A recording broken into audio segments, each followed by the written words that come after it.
hindi kayo masyado nag-uusap pero okay lang. Parang Yes, ganun. oo. Yung mga low maintenance friends ko kasi, palagi kami nag-uusap. Okay. Nagkataon na palagi kami nag-uusap. Mhm. Pero low maintenance sila. Ito yung mga taong hindi mo kailangan i-validate. Gets. Ito yung mga taong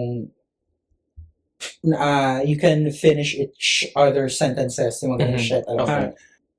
Isa kayong grupo, tapos yung iba doon ay nasa same work kayo. Okay. So, mag-uusap pa rin, ganyan. Mhm. Or yung iba Yung naman... proximity kasi is close. Exactly. Alright. Meron din na hindi na kami physically magkakalapit sa isa't isa. Pero, lahat kami kasi kakamping. Okay. So, may separate group. Mhm. And, hindi namin kailangang chumika everyday. Okay. Alam mo yun, may ganun. So, yeah. Okay. Alright. Yeah. Feeling ko low maintenance ako.